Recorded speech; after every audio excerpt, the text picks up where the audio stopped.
ولاگ پاریس گردی با من بالاخره آماده شد. هدف ما از این سفر تجربه کردن و دیدن این شهر به بهونه تولدامون بود.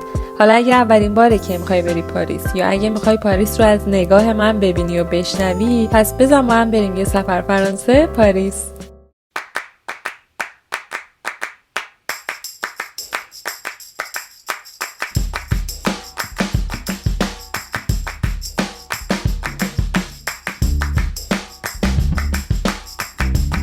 یه دقیقه وایسا، ایشون آقای خسروی بودن؟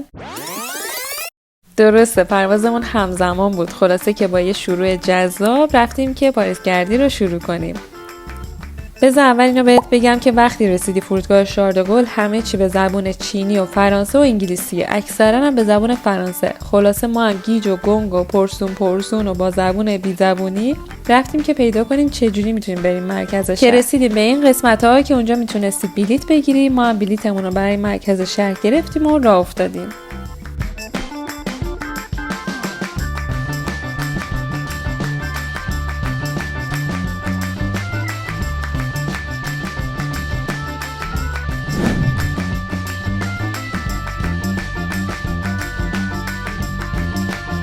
رسیدیم به خونه‌ای که اجاره کرده بودیم، یه کوچولو استراحت کردیم و بعدش نزدیکای شب وقتش رسیده بود که بریم به دیدن مرکز شهر.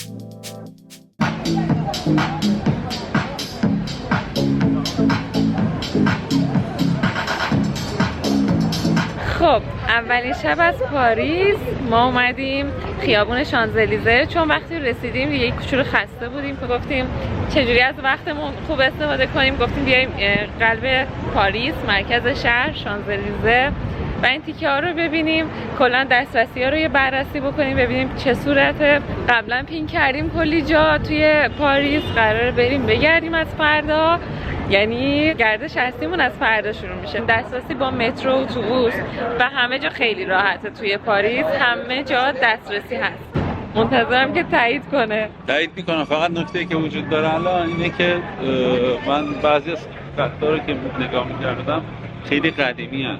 آره نسبت به مثلا استانبول خیلی قدیمی هن، خیلی سر و صدا دارن. اینجا رو ایران ایر چه باحال.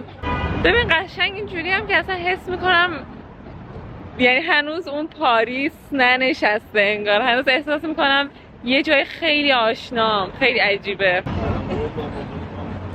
ایرانی بودن، ایرانی فارسی صحبت میکردن دیگه، مثلا حس غریبی نداریم واقعا. ذهن دنبال البته چیزم هست دیگه، پیدا کردن اون چیزایی که مچ باشه با تو. آره آفرین، دقیقاً زبان فرانسوی به شدت داره اذیت میکنه، یعنی هر جا نگاه میکنی جوری صحبت میکنن که اصلا هیچی نمیفهمن. ببین قشنگ اینجوری هم که میگم مثلا الان درک میکنم مثلا ایرانیایی که ترکی متوجه نمیشن توی ترکیه چه حسی دارن، واقعا اعصابت خورد میشه بعد چند دقیقه.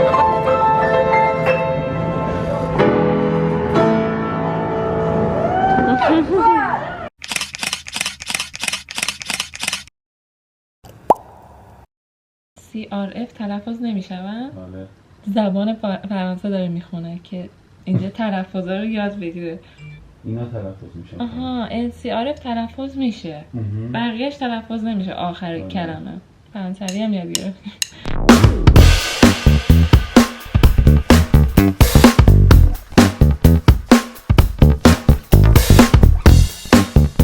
روز دوم از سفر ما شروع شد. توی پاریس یه چیز خیلی خوب و نجات بخش وجود مترو ایستگاه‌های خیلی زیاد توی این شهره. ما هم نفری یه دونه از این کارت متروها گرفتیم و نفری 18 یورو شارژ کردیم. همین تا روز آخر سفر کار ما رو انداخت و خیلی به صرفه تر از بلیط‌های تکی شد.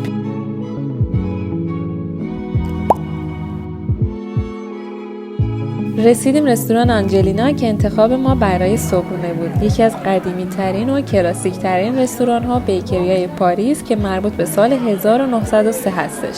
یعنی حدوداً 120 سال پیش. وقتی هم رفتیم توش انقدر حال و هوا و فضاش قدیمی و وینتیج بود که واقعا من از نگاه کردن به گوشه گوشه و عکس گرفتن ازش سیر نمی‌شدم. پاریس به چیا معروفه؟ به بیکری و رستوران و کافه‌هاش. پس اگه رفتی این رستوران یه اکلر سفارش بده با هات چاکلت و همینطور دوناتاش خیلی خوشمزه‌ان. پیشنهاد میکنم که حتما امتحان کنی.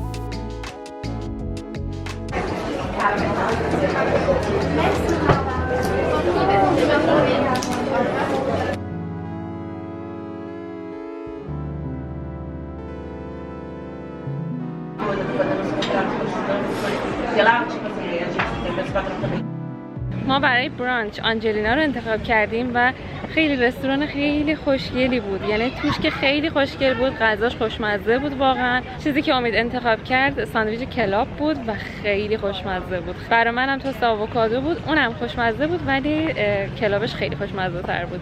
استانبول پر مارتو بود، اینجا هم پر کبوترای بغبغوه. ببین پر آبی اونجا هم هست. کار همینجوری پیاده روی میکنن واسه خودشون. درست روبروی این رستوران یه باغ خیلی خوشگل بود، پر از صندلی‌های سبز خوشرنگی بود که مردم برمی داشتن کنار هم میذاشتن و مینشستن. یه جای قشنگ برای آفتاب گرفتن وسط شهر، هواخوری، وقت گذروندن و ریلکس کردن بود.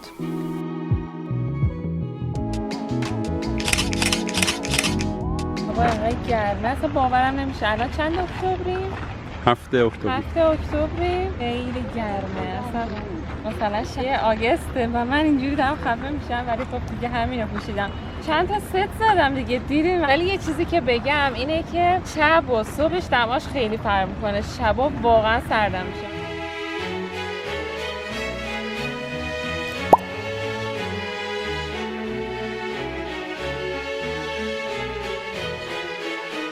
پاریس یه رینگ اصلی داره توی نقشش که تو قسمت مرکزیش همه چی به هم وصله. یعنی شما میتونید یه جای شهر باشین و با چند دقیقه پیاده روی برسین به یه قسمت دیدنی دیگه از شهر و توی مسیرتون هم با کلی زیبایی مواجه بشین. این ویژگی شهر خیلی برام جذاب بود.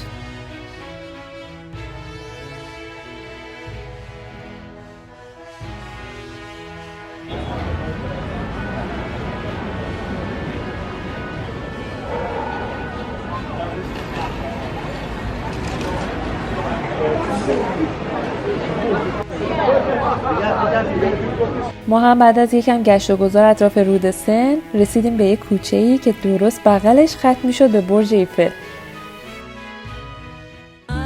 قلبم از این همه قشنگی ذوق کرد. بچه‌ها واقعا حس جذابیه. چیزی که مدت‌ها توی عکس‌ها و ویدیوها دیدی الان روبروته. ساخت برج ایفل حدود 136 سال پیش شروع شد. 2 سال طول کشید که بسازنش و به مناسبت 100مین سالگرد انقلاب فرانسه ساختنش. بعد از اینکه ساختنش کلی آدم مشهور توی شهر و شاعرها و آدمای خفنش اعتراض کردن. گفتن این چیه؟ این همه آهن و این سازه کلا چیه وسط شهر رو زشت کرده. ولی خب بعداً قبول کردن که اون سازه اونجا قرار بگیره و به عنوان نماد پاریس باشه. جالبه بدونید که برج ایفل هر ساعت یک بار اینجوری اسپارکلی میشه و نوراش چشمک میزنه. بهترین موقعشه برای اینکه عکس و فیلم بگیرید. فقط باید این قسمت رو ببینید که همه وایسادن و با برج ایفل عکس میگیرن. یعنی همه منتظرن چراغ قرمز بشه. خیلی جالبه. همین که چراغ قرمز میشه مردم میپرن وسط و عکس میگیرن. خیلی خسته شدم، واقعا خسته شدم.